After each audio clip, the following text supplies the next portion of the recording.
मुद्दई लाख बुरा चाहे तो क्या होता है, वही होता है जो मंजूरी खुदा होता है.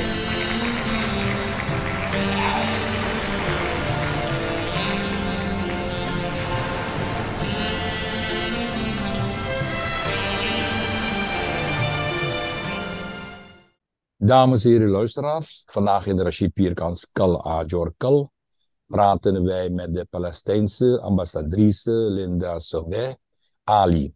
En we gaan vandaag met haar praten over de situatie in het Midden-Oosten.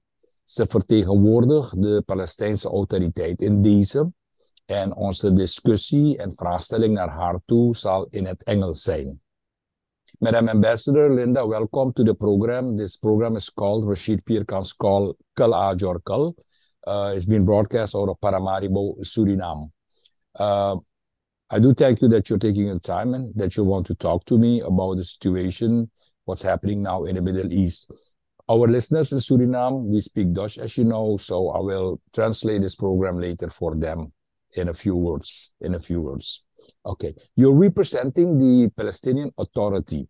Do I have it correct? I represent the Palestinian government. We have been, as a state for several years, observer state in the United Nations. So it's not the Palestinian Authority ambassador, it's the State of Palestine ambassador to the Caribbean and Caribbean affairs. Okay, when you talk about the Caribbean, which countries, can you call a few country names in the Caribbean that do recognize your position? Let's say St. Vincent, St. Kitts, Guyana, Grenada, St. Lucia, and Dominica. Now, as far as recognition of the state, Suriname recognizes the state of Palestine. We do have, also we are awaiting on the recognition of 4 more countries, but Suriname recognizes, of course, Grenada, all of these. I already presented credentials either to the president or to the governor general, whatever is the case in each country. And yes, the Caribbean mainly recognizes the state of Palestine. We are awaiting and looking forward to the complete recognition of the Caribbean. Okay. How come that the Palestinian Authority, as you call it, the Palestinian government, has only jurisdiction more or less over the West Bank and with its head seat in Ramallah, and not so much the jurisdiction of over Gaza? There have been some issues between the parties, as it's the case in many of the countries. There's parties, there's opposition, there's government, and that is the case. But yes, the Palestinian government, we take care of the bills, and we have some representative there, and Gaza is part of Palestine. We might have some issues among us, but yes, East Jerusalem also is under the Palestinian government responsibility and we do have a governor and a government there. They have been restricted, and most of their time the government is either under house arrest by the Israelis or in one of the Israelis' prisons. But yes, that's why we are looking for a full statehood recognized. We are recognized in 140 countries all over the world. But each time we seek the full recognition, there comes a veto and stops us. But we are looking because we need to be a full state, sovereign state. We do have the right for our freedom and determine our self-determination for our statehood. Okay. And our right. How come lately, the last few days, I was watching the international news, I do follow the issue, and there are some doubts about the position of President Mahmoud Abbas in the West Bank, and people are asking that he must undertake more action within the situation that's going on now. As I said, we are a country under occupation. So President Mahmoud Abbas has been saying always and warning the international community that we need help. We need protection from the occupation, from the oppressors. President Mahmoud Abbas, with that said, is a president and a government under occupation, and we do not have the means of defending. Yes, we do have the mean of talking, speaking, governing our country and trying to get it in the right path. But our people have the right to defend themselves. President Abbas, from day one, from minute one, and many months and years ago, has been saying, this is brewing for 75 years. I do not know how much our people will be able to take all this murdering, all this land confiscation, all this forced displacement. We, the people, got to the point where we said enough is enough. So we cannot blame our president because he has been talking and he's been asking and he's been warning the whole world of that deteriorated situation in Palestine. And if the rest of the world, and I do not say everyone, could not stop them, do you think a country under occupation or a government under occupation, are we able to stop the Israeli occupation or from what they are doing? I wanted to leave this because when they say, why is the government? Yes, we are doing. Yes. Okay. Ambassador? I am a personal representative. That's why I'm an ambassador. An ambassador reports back to the president. Yes. Our position and our instructions from day one, these are our people. They're, at the moment, we are all Palestinians. All the Palestinians are being slaughtered. Yes. There isn't Hamas or Fatah or Democratic or Popular Front. Yes, Madam Ambassador, to give us a few, our listeners and that are watching this program now, that you are a land in occupation by the Israeli state. What kind of restriction do your people get daily from the Israeli government? What are the restrictions? You don't have ultimate freedom. I do understand that. We have restrictions to enter Palestine, restrictions to leave Palestine, restrictions to go from one city to another, restriction to carry on our economy as we want, restrictions to build, because sometimes after having a permission from the Palestinian government, Israelis will go and demolish these homes. And if you do not demolish your own home with your own hands, you will get billed 5,000 to 6,000 shekels, which is around $4,000 for the bulldozer that just tore down your home. Checkpoints, permissions to work, whatever is needed. Let me tell you something, even permission to get married. If a Palestinian from West Bank or Gaza falls in love or decides to marry someone that's living in Jerusalem or its surrounding, it's a big no. Why? Because they will not allow him to go live in Jerusalem, and they will not allow her, or if she have children, to go to the other side. And this means even love have borders. Hospitals, treatments, because if there is hospitals inside the apartheid wall or Israel, and that's the only hospitals that provide treatment for cancer, as now we have 2,000 Palestinians with cancer that cannot continue their treatment, and it's going to be a very soon 2,000 more murders, because that's a murder when you stop Palestinians from having treatment, even for cancer or kidney dialysis, or even to travel to study. When you cut the electricity, when you cut the water, when you prohibit food and medicine from going into the Palestinians in Gaza, what is this for? Yes. Madam Ambassador, I want to do a small rewind before we move forward with other questions. And going back in the rewind session is the historical origin of the conflict between Israel and the Palestinian state. There are two points that people are taking, especially the Israelis are taking. One is the religious part, where they say they are the people of the book and they own the land of Israel. And the Palestinians have another view. Where is the difference? Because there are two ways people are looking at it, especially the Israelis. What is your point of view based on the historical origin?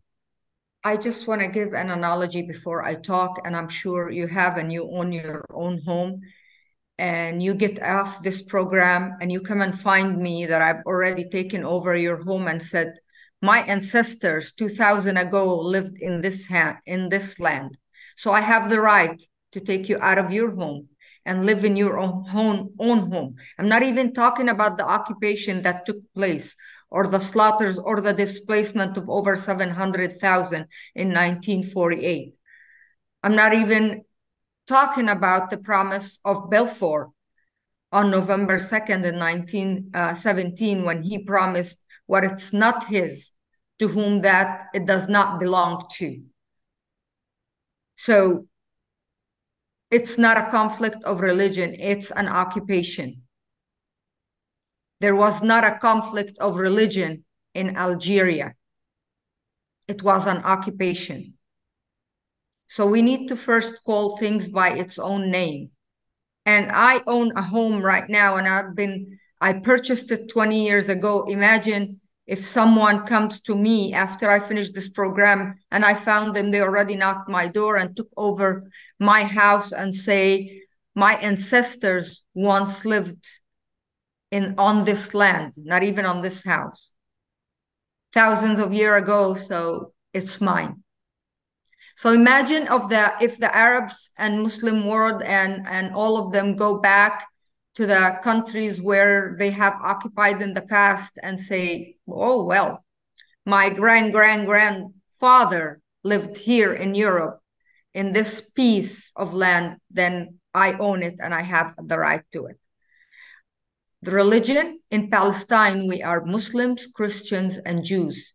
And we lived and we still live together, because there's many Palestinian Jews that believe that the Jewish religion, they need to be all over the world. Imagine if all the Muslims, and I'm going to say this because they don't say anything, and we say we have the right in certain part, because 500 or 600 years ago, we were living in that part of the country, in another country. Do you think this is feasible? And when they say it's a promised land, I did not know that God is a real estate agent. God is not a real estate agent. So we need to leave religion on one side. If they say it's a religious conflict and they don't want to so-call it occupation, bombing churches and killing over 400 Christians, is that also the Christians are Hamas? Because Hamas is part of Palestine. Okay. Is the 75% of slaughtered, murdered, burned children, which is over 4,500 children slaughtered and murdered in this last aggression, is it a religious conflict? Does the bomb, when it falls on these buildings and these homes and these Palestinians, know who is Muslim and who is Christian? When they want to recover whoever is in there and the hostages, as they say, and they're bombing, and already I've heard that many hostages lost their life because they're bombing. It's not us. There's over 2,800 women killed. There is over 100 women daily given birth, and if it's C-section, it's been done without any anesthesia, without any water, without any electricity. Our doctors are operating on the most miserable conditions. We do not have the means because they cut the electricity, cut water, cut food, cut medical supplies of entering, and then bomb the hospital. Few days ago and yesterday, bombed the only children's hospital. Isn't that cleansing? When the Minister of Heritage of the occupation of Israel comes out on Sunday and say, let's nuke them. So he confessed they have nuclear weapons. Nuke them and wipe them out. He confessed the pre-intention and plan to ethnic cleanse Palestine. Let's build new settlement, confessing the plan to reoccupy this part of Palestine, Gaza. They are the only, it's not the IDF, it's the IOF, the Israeli defense. It's not a defense. You defend yourself from someone who's harming you. It did not start October 7. It started in 1984, the first occupation, when so many hundreds of thousands were displaced and left with their home key, thinking that in 2 and 3 days, it's going to be okay, they're going to be liberated, and they're going to go back to their homes. Refugees in Lebanon, in Syria, in Jordan, in Iraq, in Egypt, and scattered all over the world. Now we have over 7 million that don't have the right to come back to Palestine. Imagine, and for my fellow and brothers and sisters and the whole population of Suriname, imagine that you go out and travel and then you come back and there's someone, a soldier with a rifle that you don't know from which part of the world came, tells you, no, you cannot enter. No, you cannot go back to your country or to your home. Okay. Madam Ambassador, let's go now a little bit fast forward. I want to go back to the attack of Hamas on October the 7th, where more or less 1,400 Israelis also have died in that action. Some countries in the world, I won't say all the countries in the world, some countries in the world do see it like a terror attack on the state of Israel. And they say there are a lot of innocent people also died. Was it not expected that if such an attack happened for whatever reason, that Israel was going to retaliate? First of all, Israel has been conducting terror and attacks and displacement for the past 75 years. I myself and all the Palestinians, we do not want any civilian lives from any part of the world to be lost or to suffer, because life is a life. It doesn't matter what religion you are. Civilians need to be protected. But I'm sure you and everyone have been seeing how many innocent civilians lost their lives in 75 years. We are against the killing of civilians. And when we say an attack, we say the Palestinians have the right to defend themselves. I don't say to kill any civilians or destroy, because we've been suffering, we've been living those attacks. Every mother is afraid in the morning if her child or her husband or her brother or her sister or her mother goes out, if they are gonna come back home alive. You don't know at what moment you're gonna be shot. You don't know at what moment you're gonna be passed over by a jeep, or a settlers are gonna attack you or break your car on you and harm your children. When we say to live side by side, there need to be peace. And you do not seek peace by horrifying, by killing, by destroying Palestine and destroying the life and the livable life of Palestinians on a daily basis. Madam Ambassador, the organization Hamas is operating out of Gaza. What is the big difference between Hamas and Fatah? At this point, Fatah and all fractions stand by Hamas. We, the Palestinians, are under aggression. We, the Palestinians, and Fatah, and I am al-Fatah, by the way, and I've been since I've been a child, and I've been since I'm almost 12 years going to these schools where they teach us that Palestine needs to be free, that we have the right to live, that we have the right to study, that we have the right to harvest our olive trees. All the Palestinian fractions are defending Palestine. Let me ask you a question. If there was no occupation, is there a need for Al-Fatah, Hamas, for Democratic, for FIDA, and for Popular Front? I don't think so. We will be living our normal life, like we look and hope to live like free, with liberty. When you ask a Palestinian child, what do you want to be when you grow up? He'll answer you, my hope and my desire is to grow up. We do not have the chance to grow up. When yesterday or the day before, almost 30 or 35 children that they lost all their parents, all their family, entire family gathered, and a small boy is reading a petition to cease fire. They wrote it with their own hands. Please let us live. Please let us grow. Okay.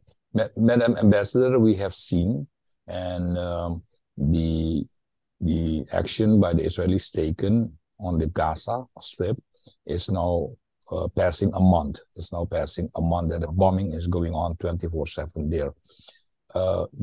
The issue is that a lot of people are protesting all over the world. We have never seen so much protest in this time all over the world, even in South America. We've even seen protests in Suriname. We've seen it in Guyana. And I don't want to talk about the United States, but you have a daily protest in one other state and even in Europe. But how come that even so much people are protesting? Never before so much protest has been going on, that the government that do support Israel, are not backing back, are not taking a step backwards. And to say, hey, let's look at the issue from another angle. Today we heard, I don't know if you heard it, that the Belgium Vice Prime Minister has said that Belgium has to take action against Israel because of what's going on at the moment. How come the world, like the United States and some mostly European countries, do not take the action? How come? Some have guilt trip, and some are the godfather or the protector of the occupier. So that's why we go first to the first point when you ask me, what is the Palestinian government doing? Whenever we go to the United Nations, we face a veto or votes against even ceasefire. And it's been going for years and years and years, not just this war. Now, why is so many people protesting? Because they now know what's happening in Palestine. It's not what the government or a lack of information, like in 1948, when they slaughtered and displaced so many Palestinians. In 1967, when the second catastrophe, when they occupied the rest of Palestine, 73, 82, and I keep counting, I can keep counting every year and every massacre that happened. But now, thanks to the internet, to the social media, to the awareness, to the amazing journalists on the ground that already 34 of them lost their lives, showing us what is going on in Palestine, what is going on in Gaza, what is going on in Jerusalem, how many lives lost in West Bank, in East Jerusalem, and in Gaza. People were not aware how whole entire family, over 825 family were wiped out. No one is left. There is so much scarce land and little land that it's there. If your son or your daughter have got married, they'll build on top of your house and so on. So when they bomb a building, they just assassinated the whole entire family. And if our neighbors or this neighbor have lost their house, they came to be refugees with us and be under our own roof together as Palestinians. Now they just lost their life, and so on. My colleague lost 20 of her family. My other colleague lost 34 of her family. And my other colleague and Al-Fateh lost his brother and mother. When they asked, and the IOF is the only army that they are so kind, very kind. They send you, they throw even brochures or calls and text message to your phones. Leave, we're gonna bomb you. Wow, they're so nice. They're so gentle. And then after they ask the people to leave, they bomb them when they are going to the south area, the so-called safe area. They say that they have displaced settlers and they have them in hotels. But we have our people dying in the streets, in the hospital, getting bombed because if they went to sleep in the surrounding of the hospital, thinking the hospital is a safe place, or in tents down in the south. When they bombed Khan Yunis and Rafah and Deir al-Balah, those are cities in the south where they have just asked kindly the Palestinians to leave or I will kill you. And if you decide to stay in your home, then I'm going to bomb you and I'm going to consider you a terrorist. Yes. 4,500 babies, they're terrorists. Burned, pieces. When a father survives or a kid and holding pieces, burned pieces of their parents, we do have the proof and we do have the footage. And I request from all governments to intervene and not take the Israeli narrative. Look with your own eyes. And an investigation committee from third party that have nothing to do with governments that support the narrative and protect Israel and put it above the law, to go on the ground to both sides and identify what's happening. Identify that over 35,000 tons of explosive has been bombed over Gaza. Hiroshima, it was 15,000. If we speak about how many children or how many innocents lost their lives in Hiroshima, we already surpassed that long time ago. How many Palestinians and detainees in the Israeli jails? How many have done rides all over for the past month and detained in the West Bank? When they enter in bulldozers to the refugee camp of Jenin and start wiping it once again, because this is not the first time. Yes. The mosque, when it was bombed with a worship place, with the Palestinians praying in there. How many children went with their parents to the mosque and were killed that night? Madam Ambassador, all the terrified action that Israel is taking now at this moment, what is the role of the regional powers, the other Arab countries? People asking themselves why the Arab countries are so quiet, and they're only discussing, but there is no action taken out of the Arab countries. Especially, we're talking about Saudi Arabia, we're talking about Qatar, Egypt, Jordan, more or less the countries that are a member of the OIC. There is no action taken than only protests and discussions. Why? And some of the countries have already cut ties. same as many countries and several countries have cut ties and or recalled their ambassador or cut all diplomatic relation. But yes, as you see, there's other countries that have been taking a stand. There's other countries that stopped any negotiation or talks with Israel. But I go back and say there's over 10,550 murdered, slaughtered Palestinians.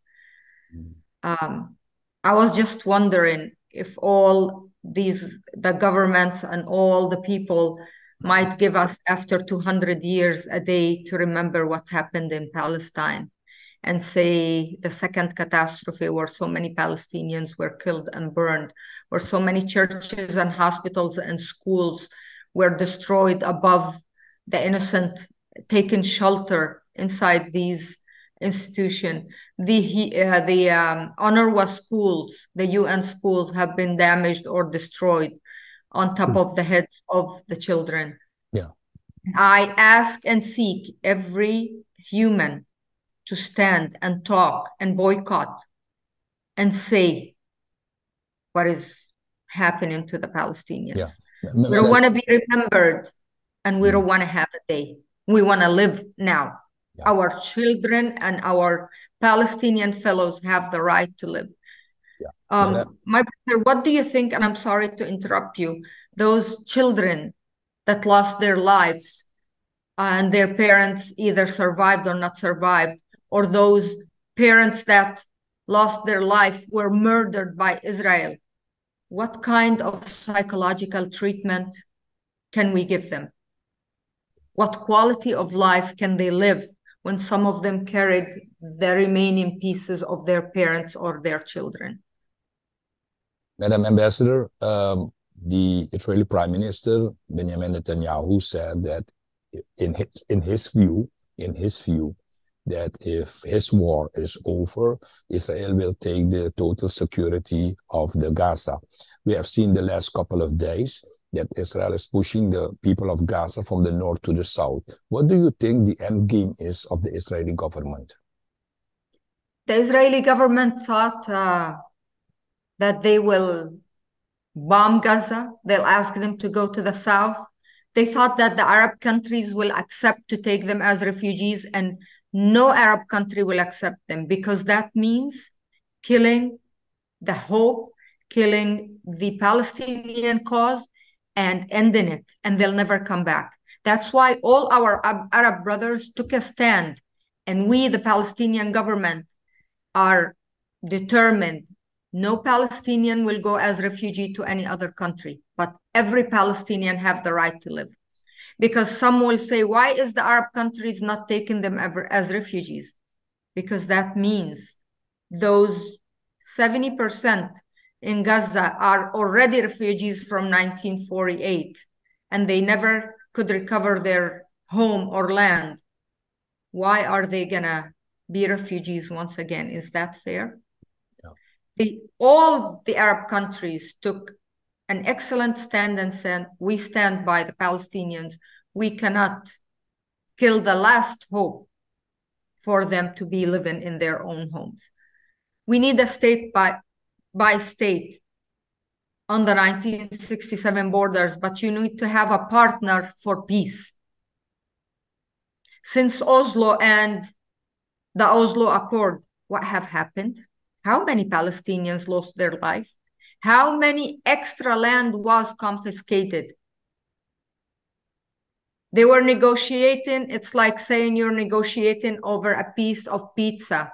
You've already taken half of the piece of the pizza. You already have picked all the cheese and olives from the rest of the pizza, and there is a little 20% left.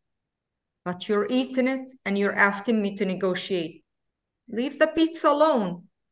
Don't touch what's remained. Don't confiscate more homes, more land. Don't kill more innocent people. Don't do apartheid roads where only Israelis are allowed to ride on them. Isn't that apartheid when the Palestinians have a blue license plate and the Israeli have a yellow license plate? Isn't apartheid where schools are only for Israelis, and Palestinians are not allowed, even the Palestinians that live in 1948 area in Israel? Isn't that apartheid when you build a wall and you close cities with gates and an open prison? It's not just Gaza. In Bethlehem, where the Church of Nativity, the wall surrounds the whole city and they close it with a big wall. And if you need any health or emergency or ambulance, that needs to wait till tomorrow morning. Someone is having a heart attack, sit in the ambulance, wait. If a woman is giving birth, how many Palestinian women gave birth on checkpoints or on waiting on these gates to open? There is refugee camps inside Palestine because those are our Palestinian brothers and sisters that left their homes and were displaced in 1948 and 1967. Refugee camp inside your own country, your own land. Madam Ambassador, we have seen for the past couple of years since the Oslo Agreement the agreement has come for years into a dead end. Nobody has jump-started the agreement, not even President Barack Obama, because people were expecting that he was going to do something. He even didn't do nothing. He went to Egypt. I can remember his speech in Egypt where people were very hopeful, where he stated a verse from the Quran, so people thought Barack Obama was going to do something. How do you think people can jumpstart the the state of Palestine, this two-state solution that they have now in a time of war? There's an Arab a time of Israel war. Yes, there is an Arab initiative where it says Palestinian will have a sovereign state, fully recognized, a full member in the United Nations, borders, and then we can sit and we can have two states. We can have two states. We can live side by side. Israel will have peace in all the Middle East if they have accepted and stopped occupying more land, if they have stopped the murder and the slaughter. Oslo Accord is dead. It was a transition area for the Palestinians to reach statehood. What did we reach? More killing, more wars, more restriction on our economy, more theft with our water resources, control of our electricity, control of our movement, building a wall. As late Nelson Mandela said, there will not be any peace in the world until the Palestinians have peace. Madam Ambassador, the last few years during the presidency of President Donald Trump, we have seen that some Arab countries made an agreement with Israel, what they call the Abraham Accords agreement. They made that. And was it not at that moment that the Arab countries are not so interested anymore in the Palestinian issue? Because they went into a certain agreement and they didn't brought that up, they didn't put it on the table, or they didn't say for listen, before we go to an agreement, whatever the agreement is for peace and whatever, we need to find a solution first. Yes, we, the Palestinian government, expect that position and to stand and wait until we have our statehood. But as I said, those are sovereign countries, have their own decisions, have their own views, or maybe they thought this will help Palestine. We do not know. I cannot answer on behalf of these governments. Yes. Okay. How do you see, and we are going on to the end of this program, how do you see the end game of the state of Israel against the people of Palestine? As long as we know that the United States of America and the Congress of the United States of America is going to back the Israel, do you think there will ever come a solution? They need to be prosecuted for war crime. They need to cease fire. They need to stop occupying. They need to be held accountable. But do you think any of what I said honestly is happening? Mm. When the government of the United States is backing them fully, when other countries that maybe have a guilt trip are backing them fully, when we're asking for a ceasefire and Prime Minister of the occupation says, no ceasefire, we need to cleanse, we need to clean them out. When cabinet members of the Knesset start screaming to other cabinet, Dr. Ahmad Tibi, and say, yes, all Palestinians deserve the nuclear bomb, wipe them out. Do you think when the Israelis, they are very scared and very terrified, as they say, they're dancing and celebrating every bombing and posting? They themselves are posting. Do you think when the settlers stormed to Al-Aqsa Mosque with shoes, with filth, and beat the worshippers with the protection of the IOF, is looking for peace? As I said, we need a partner. Peace does not happen with one hand. You cannot even clap with your own hand.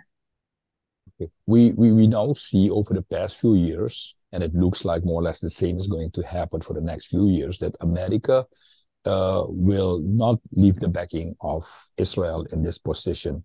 Which other countries can influence the system that get people back on the table? We need to get people back on the table. There are several countries that the Arab countries and non-Arab countries are speaking and trying for the time being before getting to the table is to cease fire. If the Israelis are not even open to cease fire and stop killing civilians, how can we sit on the table? Under bombing? Do you think the government of Palestine, we are willing to sit down on a table with someone who is slaughtering and been slaughtering? We want peace. We want a third party, several governments that do not back Israel to be holding the talks and trying to cease the fire first. Then we can think of any other thing. Right now, we only can think of our homes, our kids, our women, our innocents, our worship places. And when I say worship places, for the three religions. I do not speak only as a Muslim. I represent Palestine. I represent all the fractures and religions practiced in Palestine. We need respect for the human life. We need respect for the worship places. We need respect for the children and for the schools and for the women and for the innocents. When the ministers of that government, occupation government, and say, wipe them, let's build settlements, other dancing and saying, let's do and that's, they're just making fun of us. Let's make a playland. I don't want to, or Disneyland. I'm not meaning Disney, like to do something, a city for the Israeli children to play. Yeah. When they sing and party for every bomb that goes on the Palestinians, what do you think we are feeling, my fellow brothers and sisters? Madam Ambassador, everybody's talking about a humanitarian ceasefire and not about a permanent ceasefire. This is the first time I heard that people are talking about humanitarian ceasefire. That means if they stop a few days, let's say 1 or 2 days or even 2 hours, after that they continue with the bombing. That is something new that I heard in the international stage. And when I talk about countries, I'm talking about the countries that are backing Israel. They are asking for a humanitarian ceasefire and not for a permanent ceasefire. What is your view on that? How should I feel when I've never heard it before until they started asking for it? We need a ceasefire to get any other person that worked in Gaza or in Gaza with another nationality. Isn't that discrimination? Isn't that cleansing if you're Palestinian state because you're going to get killed, wiped out? Let's ceasefire, take the non-Palestinians or the holders of other citizenship and go back to kill them. That's all the humanitarian ceasefire. When they are embedding the help, the medicine to go in, finally, the Jordanian army airdropped some supplies to one of the hospitals. Yes. Do you think when they cut the water and said, cut the water, cut the food, cut the electricity, let them die? There is over 2,890 or 95, I'm not sure of the exact, so more than that, plus, it's not a less, have been under the rubbles for days and weeks. And sometimes when they hear someone, a child or a mother or an elderly screaming under the rubbles, if they try to rescue them, they'll get bombed. Ambulances got bombed. Journalists are a target. Worship places are target. Yeah. Okay, Madam Ambassador. To be permanent. Madam Ambassador, my last question. What message do you have for the people of Suriname, the people of the Caribbean region, and especially for the Suriname government, how they have to look at the situation that's going now at Gaza? I do ask the people of the Suriname to stand on the right side of history. When your kids, my fellow brothers and sisters, are going to ask you, what happened in Palestine? Where were everyone? And I see over and over people of Suriname speaking up, protesting, and bringing awareness. I ask the government of Suriname to stand by Palestine. There is only 2 Muslim countries also in the Caribbean, Guyana and Suriname. To have a full diplomatic relation with Palestine since Suriname recognizes Palestine.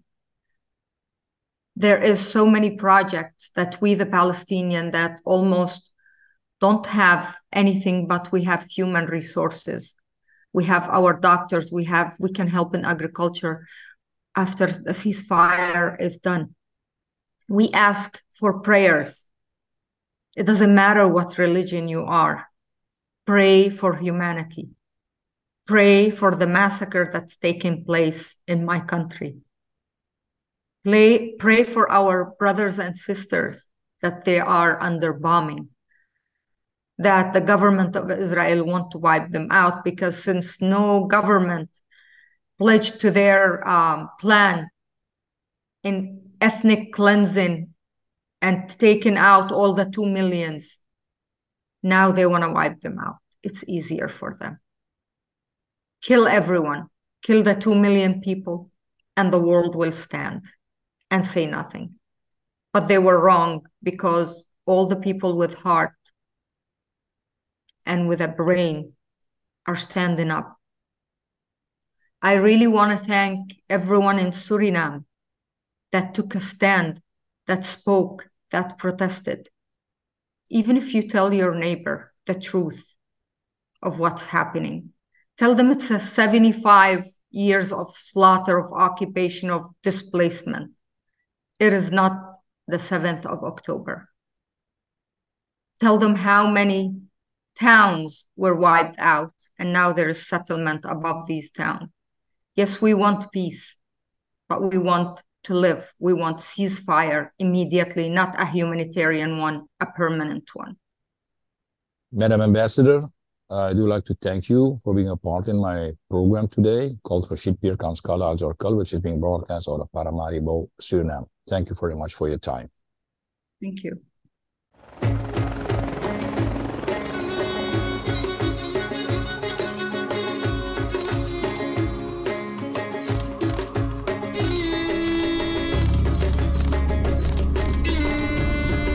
मुद्दई lakh बुरा चाहे तो क्या होता है, वही होता है जो मंजूरी खुदा होता है।